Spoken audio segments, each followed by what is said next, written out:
Turn your Bibles to Galatians. Galatians chapter 6. I'm good, Urshus. Thank you. Thank you. And just sit there for a second. I'll pick you up in just a moment. Again, Evangelist Smith, good to see her here, and Pastor Jones, good to have him. Our other ministers are on assignment. Now, we're dealing with today theology and toxic relationships. Theology and toxic relationships. Say that with me. Theology and toxic relationships. Y'all couldn't say that? Did that toxic word throw you off like it threw me off? This is the backdrop of our discussion we had on Wednesday. Those of you who were Wednesday at our family night, come on, give God praise. Those of us who were here, we had a great time. I'm getting to the point where it's just hard to get up here and say you should have been here. It's just hard to say that every Sunday. At some point, you gotta do more than come on Sunday morning. Some of our best stuff go down Wednesday night. Come on, Thursday night. Last week, Thursday night, 60 young people singing up here in this choir. Or the night, was that last week? Week before that. All right. Yeah, but a lot of good stuff goes down here during the week, and many times you all miss it. If you've got God in a box on just Sunday morning, you're gonna miss a lot of revelation. Amen.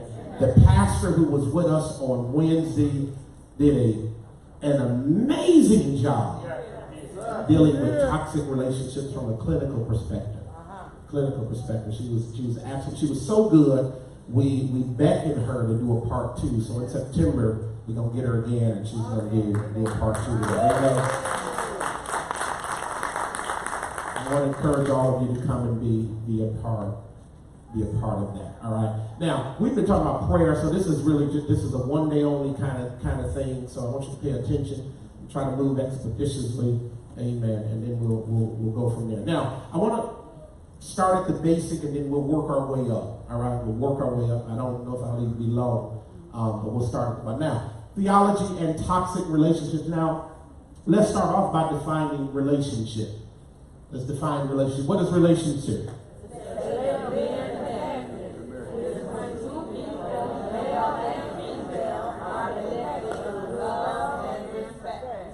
Now, I want you to know I added that male and female. I put that. The definition didn't put that in there. I inserted that. I was going to make it real bold too. So I put that.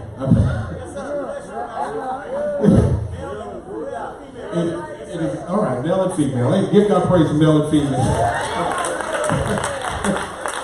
I don't want people to get the wrong ideas on how you might tune in. All right. So now listen. So it is two people, and initially, even the first part, the state of being connected. The state of being connected. The state of being connected. Now, when I saw that, I thought, oh, well, that is incomplete. Because how many of you know you can be connected and still not be in a relationship? Is that right? So it had to be a little bit more there. So then the second part is when two people, male and female, are connected, what? Through love and respect. Do that last part again. Through what? Love and respect. Through love and respect. It is when she is your boo. Yes, sir. Is that all right? Yes, sir. I'm losing half the crowd already. He's never called you that. It is when he is your sugar daddy. It is when he is you're not married, your boyfriend, and she is your girlfriend. Y'all are go slow.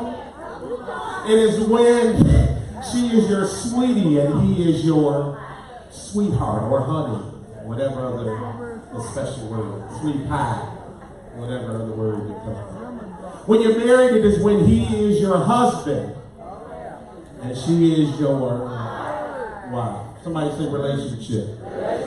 You're not in a relationship if you are a side chick, side dish of the woman, the mistress, or the thirsty one. Touch your neighbor and say, you're not in a relationship if those are your names. You're not in a relationship if you are, fellas, the backup plan. The plan B. The dog. The something to do. Is that all right? Now, before you say, oh, it's just labels, it's just labels. Listen, you cannot build a family house on side chick material. So while labels don't matter, the commitment it takes matters. You've got to figure out if you are in a relationship. If he's committed to you, if she's committed to you, then they should honor you enough to put some kind of label on. Does that make sense? I don't. You say, well, I'm on his Facebook page. I'm on his Facebook page. She tells me she loves me in private. She tells me she loves me in private.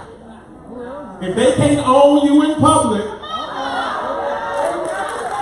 if you got certain days of the week you can see them, y'all been dating a while and you don't have keys, you might not be in a relationship. So touch your neighbor and say, figure out where you at. Figure out where you're at. Worst thing in the world is to think you something. I preached this before. Worst thing in the world is to think you something. And you ain't done. Is that all right? Love takes time. And in the real sense, love is good. You've got somebody you love, somebody who loves you. That's good. But love also hurts. Does that make sense? Yeah. Love is great. I'm losing half the crowd already because some of y'all just figured out you ain't in a relationship. You still right there. Hold on. You still right there. I see where we at. Hold on. You texted him right now. You don't know that. Pastor in church talking. You get that thing together when you get home. You get that thing together. Hey, everybody say relationships. Now, Evangelist Mary, if we know anything about relationships, we know, and tell me I'm wrong, what?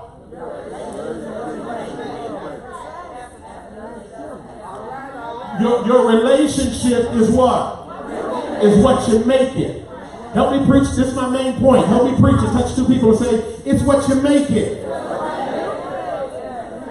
It's what you, if you're in a relationship, your relationship, Trusty Lowe, it is what you make it. Here it is. Happiness does not just happen.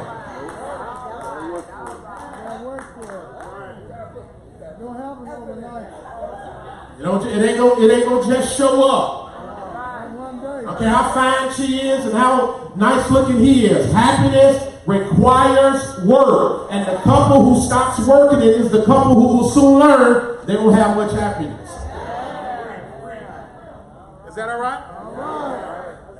So then if your relationship is what you make it, then it suggests then relationship requires seeds.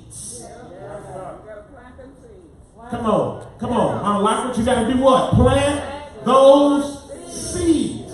What seeds? Turn to Galatians chapter 6. You're already in Galatians. Go to chapter 6. All right, and look at verse number 7. And feel the fire.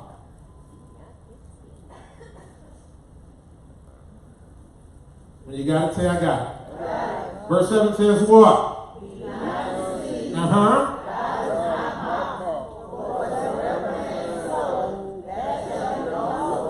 Verse 7 says what? Be not. What does that mean? Don't be fooled. that what I'm about to tell you is for real, for real. Be not deceived. Don't be fooled. Keep your eyes open. All right, your Bible says this. And then your Bible says what? God is not mocked. What? For whatsoever what? Which means what? Whatever seed I sow, that's what I got coming. All right, so look at verse number 8. It says what? What?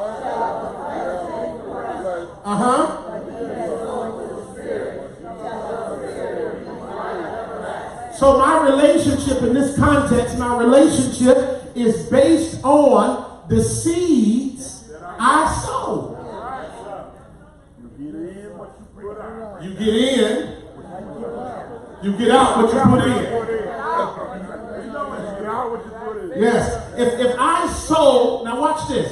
If I sow negative seeds, what kind of relationship am I going to have? What if we got a lot of money though? What if we live in the suburbs? What if we got 3 cars? If I sow negative seeds, I'm going to have what? If I sow good seeds, what kind of relationship am I going to have? If I sow good and negative seeds, what kind of relationship am I going to have?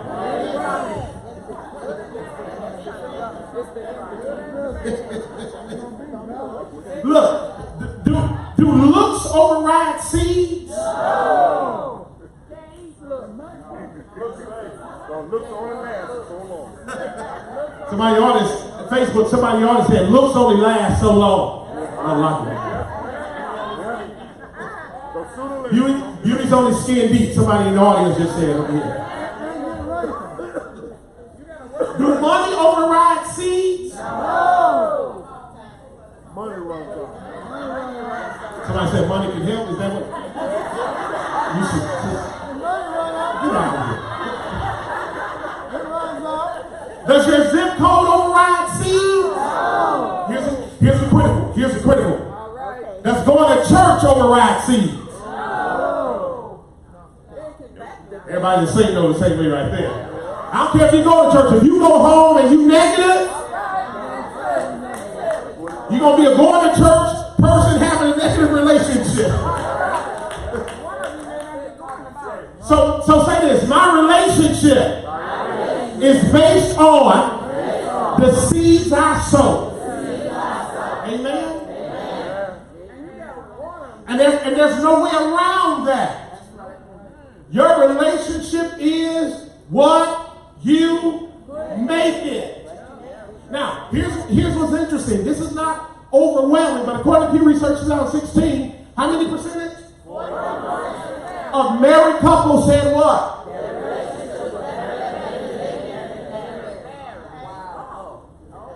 And that's not overwhelming, so we don't have to spend a lot of time trying to analyze it, but the fact that 41% said that. Why would they say that? Yeah. Say it loud. They got what they wanted. What? No.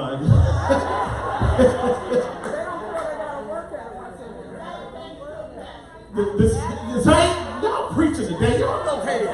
Same thing it took to get them. The reason I presume 41% said this is because when we're dating, we sow fantastic seeds.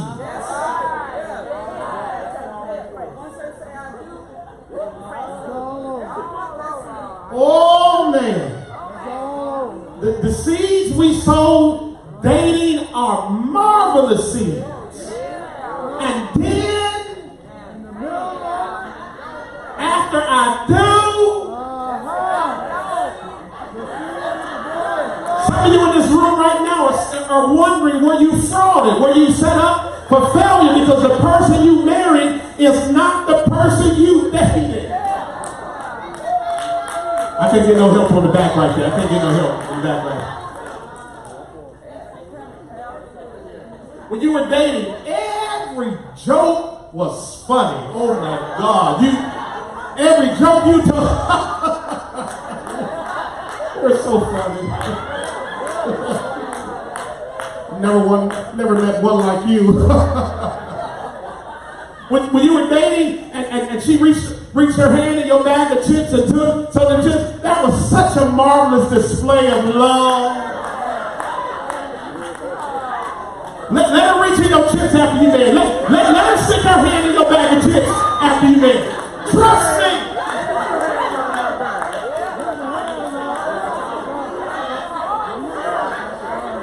When y'all were dating and he took your phone and looked through it, y'all, he just loves me. He don't want anyone else to get me. He just loves me. Do it after you married. Jealous self, I dare you go through my stuff. That's my brother.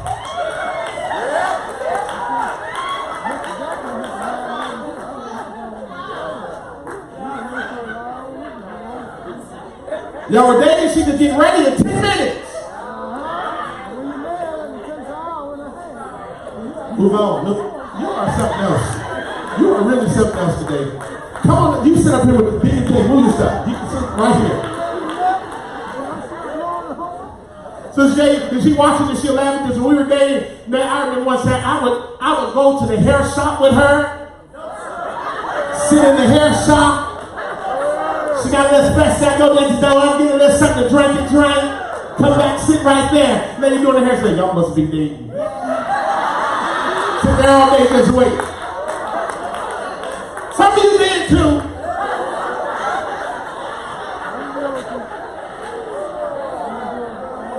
Now, Sister Jay said, let's go to the mall. Hey, what? I gotta get ready for Sunday.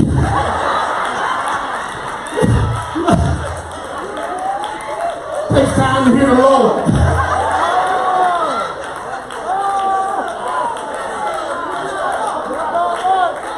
Right? You never know when God gonna speak.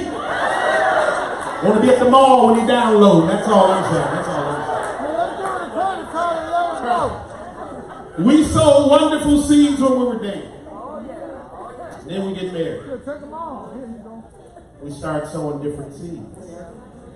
And in a very real way, laugh, but in a very real way, you may, on a given day, go to the park and sit on the bench and wonder if you were fraud.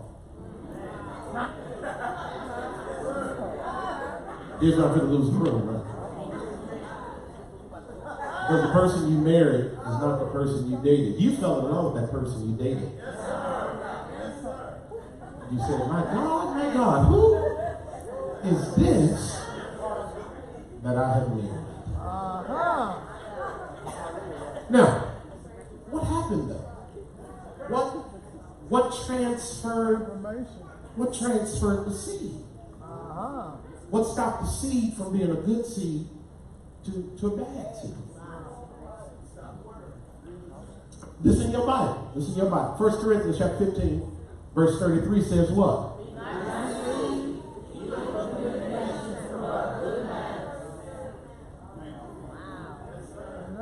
What affected the seed?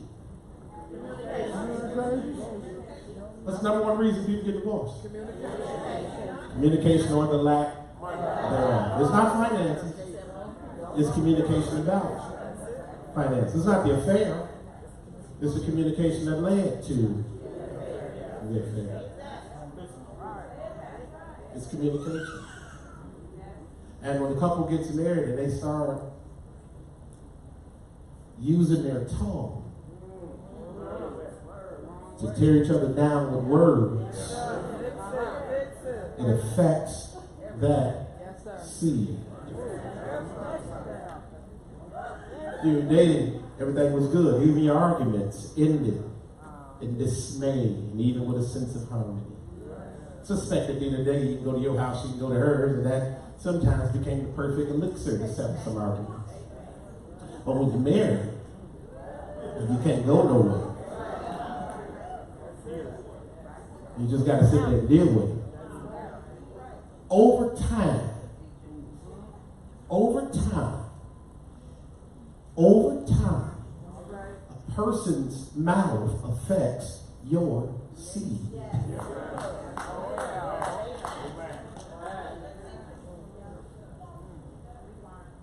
got that again. Sister Chris, right? Over time, a person's mouth affects your seed.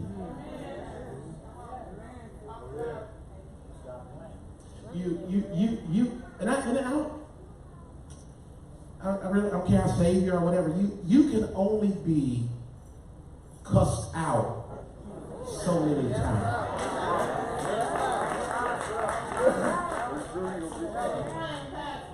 You can only be call me out of my names so many times. And even if I stay, I'm going to start sowing bad seeds. Because what a person says affects your disposition. Now somebody somewhere said sticks and stones and break my bones. Names have never hurt me. I want that person to be a big liar. Because names hurt. Our tones make our relationships toxic. And it's hard to buy flowers for a woman who just, I'm coming, you know, I'm down. I'm down with you. Our church is it. I started off with the man, y'all be on your feet.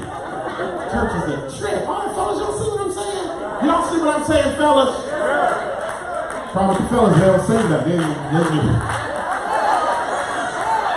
You messing with my deal, man. You leave the brother up here all by himself. You're looking out, trash.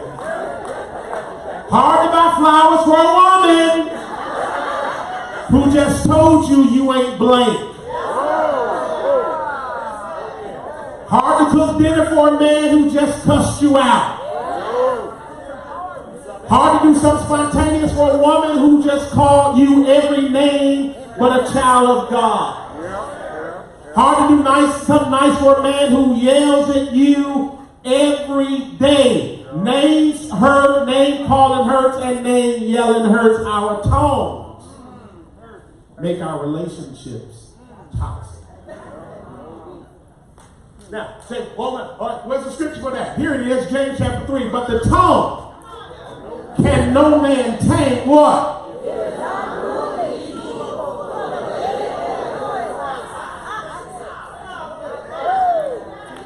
This is going to sound rude. So I'm giving it in the name of Jesus. Let's touch your neighbor and say, watch your mouth.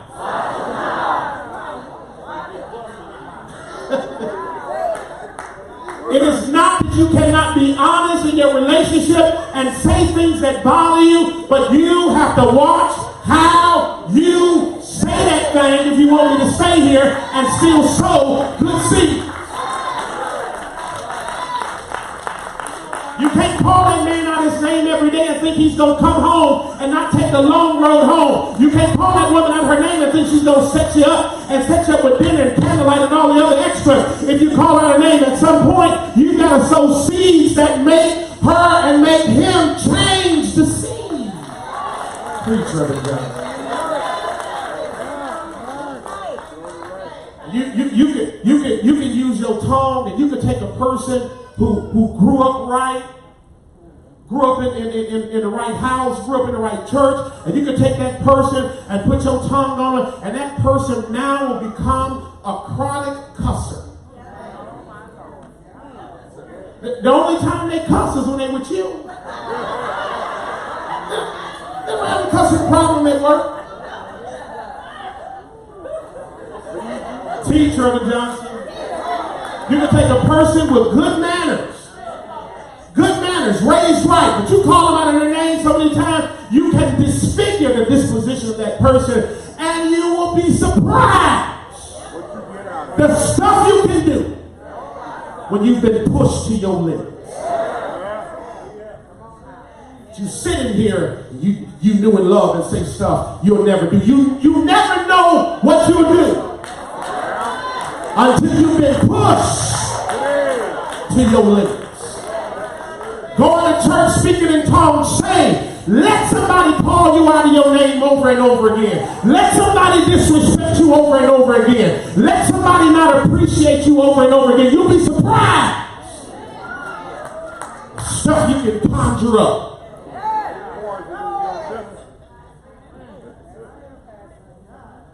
The tongue is an unruly evil, full of deadly toxins. So our relationships become toxic based on our tongues, based on what we say. Dating, great. You're the couple of the year. Look at them. There they go. Get married, and now in front of people, you're still a couple of the year. They don't know. They have no idea. Behind closed doors. Behind closed doors. The seeds that are being sown.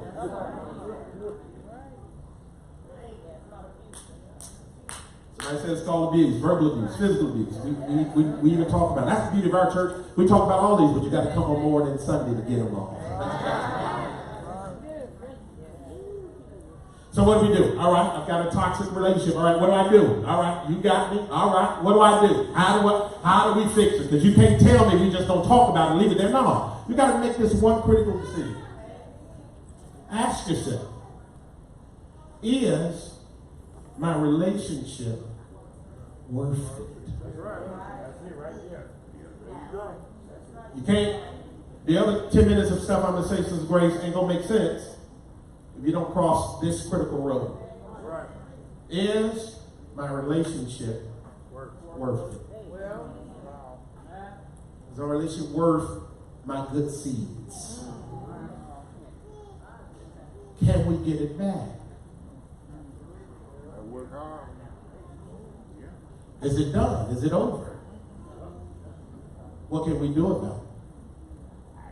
You got to cross that road. Is my relationship worth? Now, as you think about whether or not your relationship worth, I want to throw this at you. If you determine the answer is no, it's not worth it, I just want you to just consider this. And if you make your move and you date somebody new, you still go wrong into the same nonsense. Every relationship has its ups and downs. I could be wrong. Let me rephrase. Anybody here that wake up every day and the sun is shining, clouds are effervescently blowing in the back winds of the backdrop of your mind while Luther's playing in the rhythm of your head, while you dance all night, kiss all morning, hold hands all day as the gentle breeze of the butterfly falls. Anybody? I think all of us there would be in the same boat. So before you disconnect from her, before you disconnect from him, I just want you to consider that the next one, until you get the rhythm right, is going to have some struggles and some problems too. Is that all right? So you got to make that critical assessment, because even the Bible says in Matthew 7:6, what? Don't make sense to sow your good seeds on knuckleheads. Make no sense to sow your good seed on people who have no intention of changing or turning, or perhaps you've been through the muck and mire so long you don't feel any hope. You've got to ask yourself, is it worth it? Even a great songwriter said, I don't care who's wrong or right. I don't really want to fight no more. Did I lose y'all right there? I know I lost the back row over there. I didn't think I'd lose some of you over 40 folk. That's too much. All right, let me move on. I should have said something David said. All right, so now, here's the seeds. Here's the seeds you got to sow, Brother Jay. Here's the seeds. Here's the seeds. And we're going to run through these real quick. Here's the seeds. Seed number one, what? The seed of what? Here's the first thing I'm saying. If you find yourself in a toxic relationship, here's the first thing you got to do. Sow a seed into yourself. And I said it on purpose, trusty Lord, because I wanted to be clear. Oftentimes we have a toxic relationship. Our prayers, God, change him, change her, change her. No, the first seed is, Lord, change me. Your Bible says, this is your Bible, 1 Corinthians 13:5 says what? Examine what? Yourself. Examine who? Yourself. That's right. Examine who? Yourself. self. Get yourself in order. Am I a good husband? Am I a good wife? Can I be a better husband? Can I be a better wife? Can I be a better boyfriend, better girlfriend? How can I be better? The first seed is sow it into yourself. That's good. Some of you are, if you find your purpose, it will end some of your arguments. It's hard to argue when you don't have time. Preacher, I'm losing half the room right there. People argue all day. People ain't got nothing else better to do. Wake up arguing. I ain't drinking coffee to argue some more. Touch your neighbor and say, get in your purpose. If you find something to do, that's why listen, the Bible says God makes two one. He brings the two people and make them one. But before they make them one, they're what? Individuals. And I don't know why it is when we become married, we lose our individuality trying to make harmony. No. If you like bowling before you got married, why do you have to stop like bowling after you're married? If you like shopping, and then we got money, before you got married, why can't you keep shopping after you got married? Some people get married or they get in relationships and they try to do everything to get everything. You don't have to do everything together.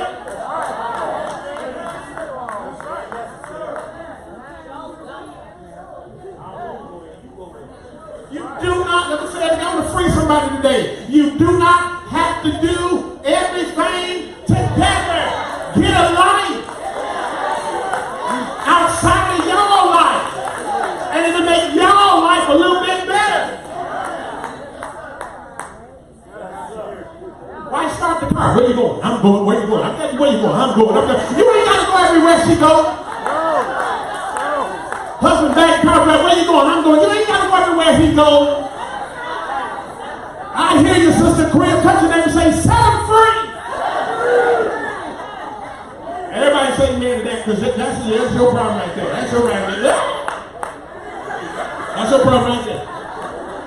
That's your problem right there. See, your problem is the last time you set him free, he hooked up with Veronica. So you ain't setting him free. I'm going. Now, you ain't going nowhere. I'm going everywhere you go. You going to work, I'm going to work with you. I'm going to drop you off. You going with me. Because how you get with a person sometimes determine how you stay with that person. But the devil is a liar. We're going to sow some different seeds today so I can finally drop him off.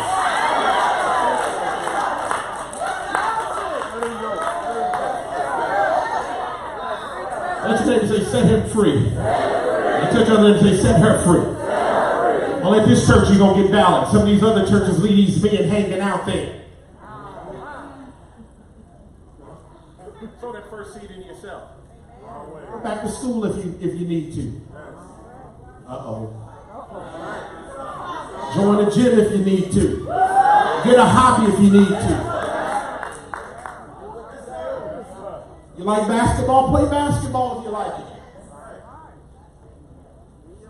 We disrobe each other of our individuality, and so now we're in each other's face all day long. And now the name calling becomes harder because we're in each other's face all day.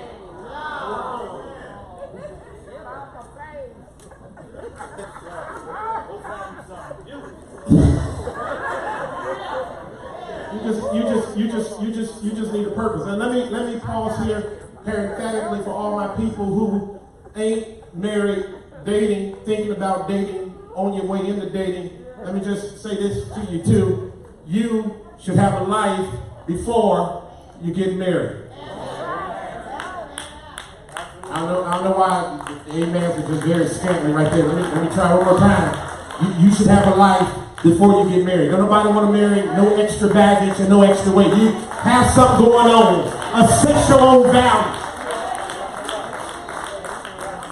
Might think about you, and you don't do nothing but sit at home all day and with your feet up watching Jerry Springer and that new thing, this bodyguard show that come on and whatever you want. You don't have time to sit with nobody like that. Have something going on in your life so that when you meet the one, when you meet the one, you two can add to life and make a great life.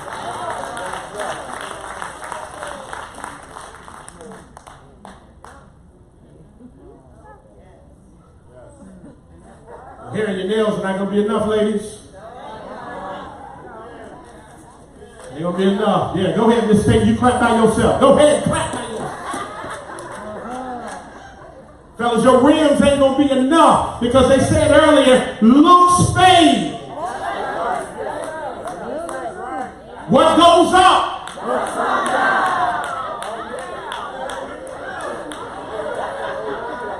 What was once black comes straight. What was once skinny? Let's move on. Let's move on. Something else. Something else. That first seed is in. That first seed is what? First seed is what? All right. Second seed is what? Love. Sow a seed of love. So a seed of love. This one ain't for yourself. This is now is for your relationship. Because now that you're doing your own thing, you come back to the relationship refreshed. Easy to love when you've been refreshed. You spend a little time with the fellas, you spend a little time getting some anxiety out, and then you come back home and, hey, easy to wash those dishes.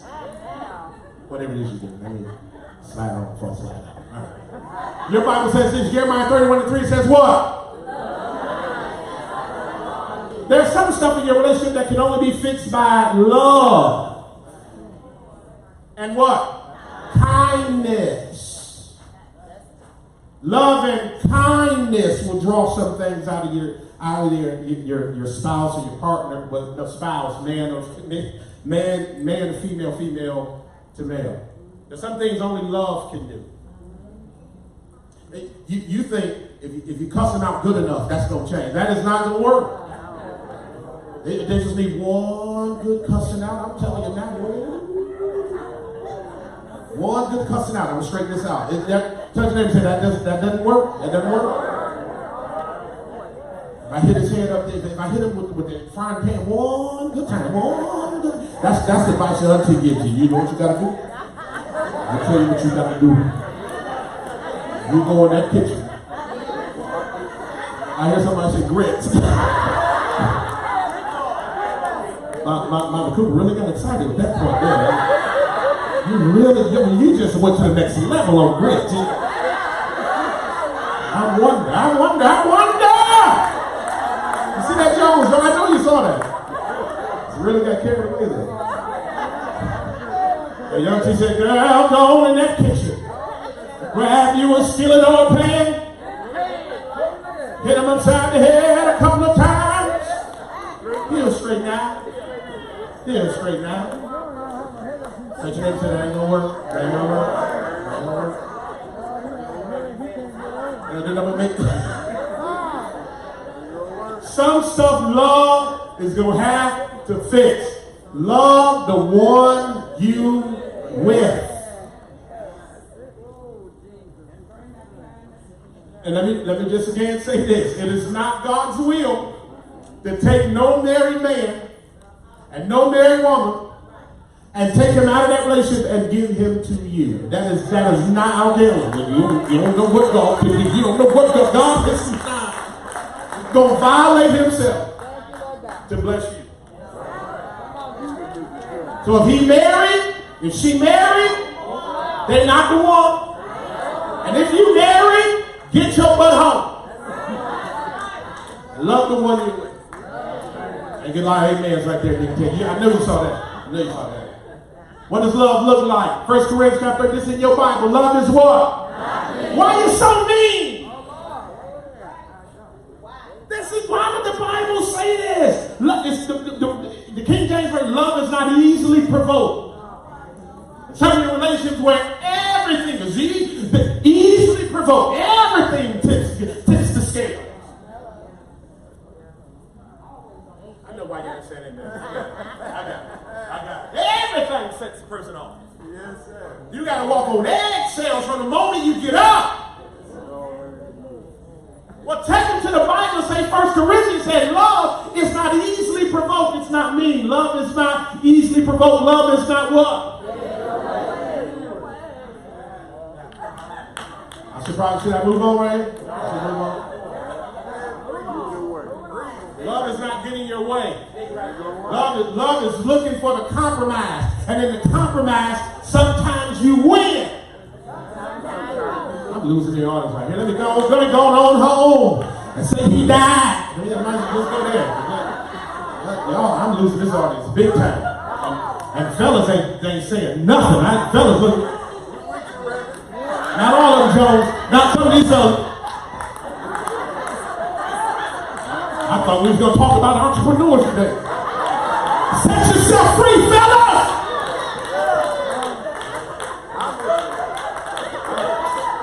You see some of these fellas ain't saying nothing. It's not getting your way, ladies. It's not getting your way, fellas. It's not love if you're the only person always getting your way.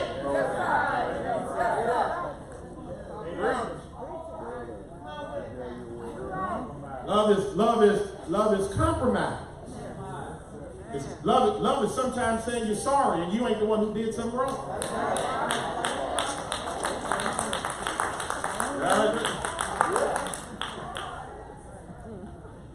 But what is love? Love is what? Kind. It's kind. Saying nice words to each other. Is that all right? When the last time you complimented the one you're with? Where's that affirmation at? You build that brother up. Build that sister up. We were counseling. I told you all this before. We counseled a couple and went to their house, state one, but anyway. And man, we got right in the middle of something. They just going at it. I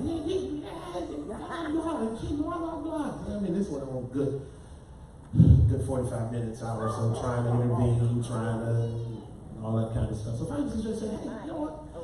Tell me something good about him. Tell me something good about her. You know that couple, they sat there and pondered.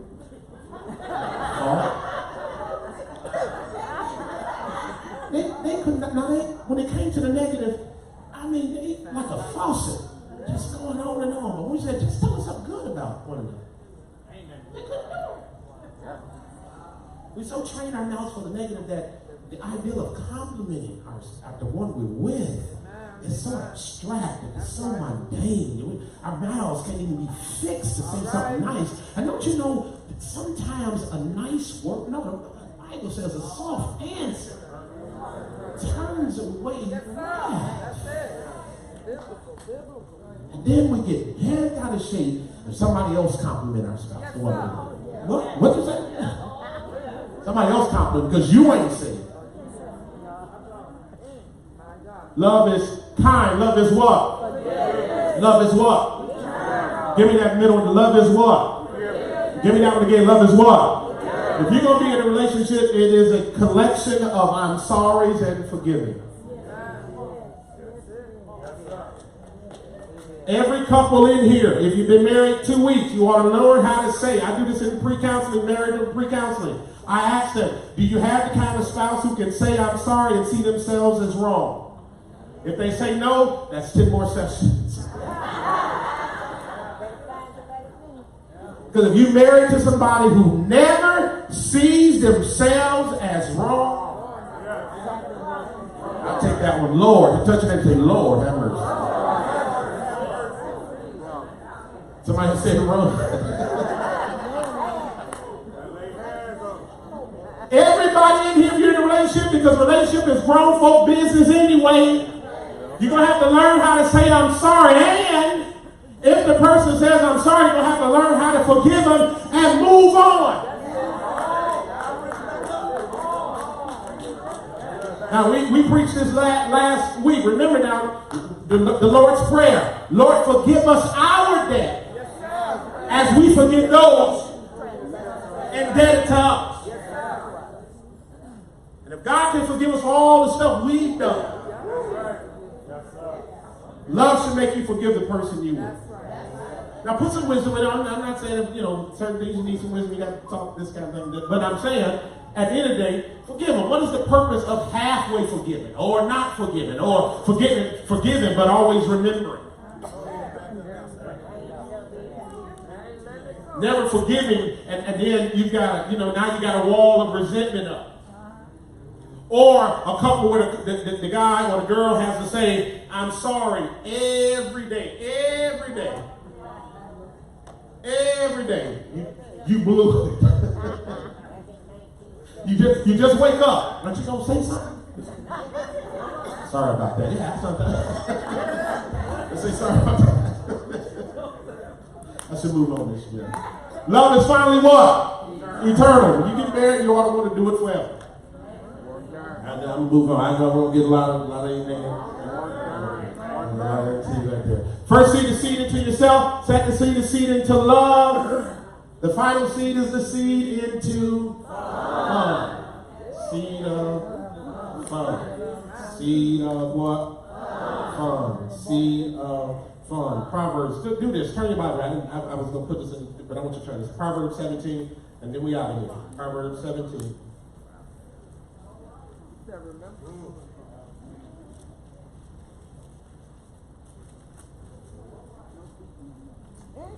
17:22. Proverbs 17 and 22. 17:22. Seed of fun. I don't know why it is when we get married, we stop having fun. When we're dating, we have all kind of fun. Then we get married and now we come all sour, serious. Can't laugh no more. Proverbs 17:22 says what?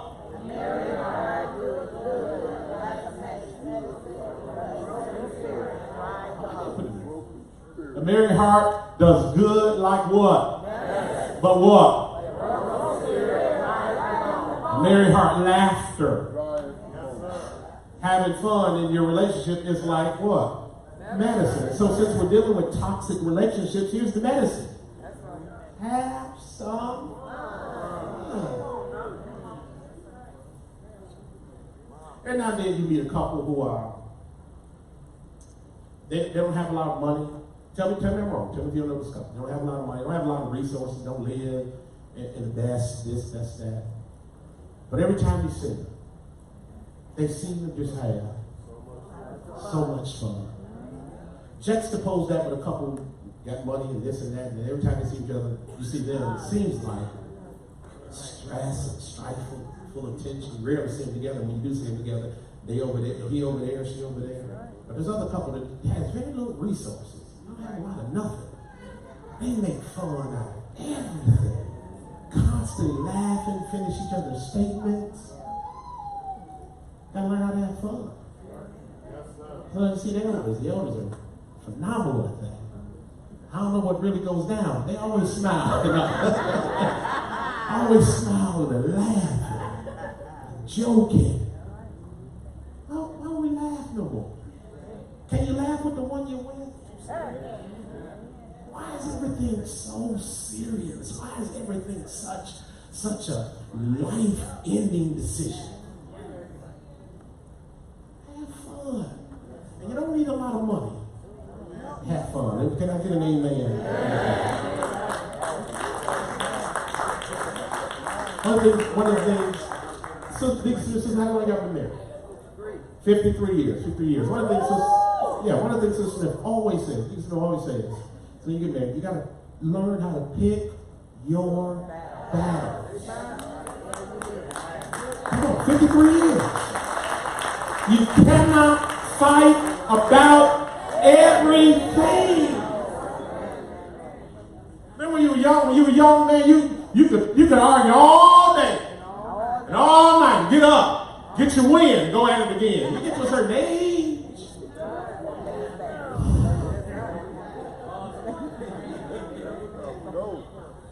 Come on, touch your neighbor and say, have fun. I'm done. Concluded. I'm done, Brother Jay. Proverbs 15:17 says what?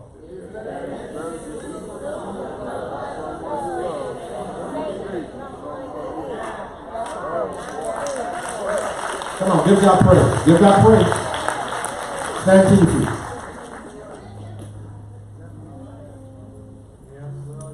You've got to determine. And all of our relationships have some toxicity. Is that it? Good God. Thank you. In it. You just have to make the decision. How far are you going to let those toxins grow? Apply the medicine. You got 3 seeds. First, seed into yourself. 2, seed of love. 3, plant the seed of fun.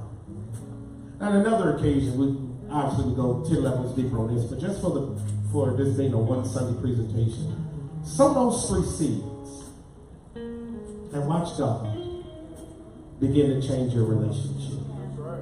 Come on, give God glory. Somebody's going to get free. Somebody's going to get delivered.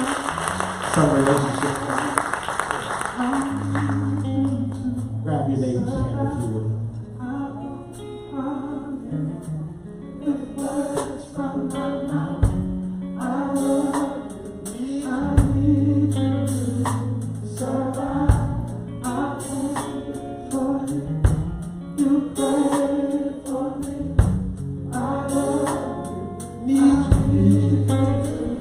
Bow your heads, close your eyes. God, in Jesus' name, we hold hands today so that it is unknown who's in the toxic relationship. Our hands are signs that it could be any one of us. But our hands are also signs of strength and power for the person who needs it in Jesus' name. You know what's happening at home with these various people. You know what each couple needs, each relationship needs. And God, in Jesus' name, between what Reverend B said on last Sunday about relationships, consistent with what the pastor said on Wednesday about relationships, and now the theological track you've given us today, we cast all our cares upon you. And declare that somewhere in all of that revelation you have presented solutions to all of us, that we can all get better. We can all do better. I speak peace, love, laughter, forgiveness to every relationship in this place. That which is not like you, cast it out. Bring down walls of resentment. Change our attitudes. Change our spirits. Help us to sow seeds that are eternal and everlasting. Give us the fruits of our labor. In the mighty name of Jesus, we thank you in advance for what you're going to do. Every glad heart say it is so. Amen. Thank God. Let the hands go and give God praise. Come on. Give God praise. Leave your room hugging these 7 people. I need you to hug 7 people.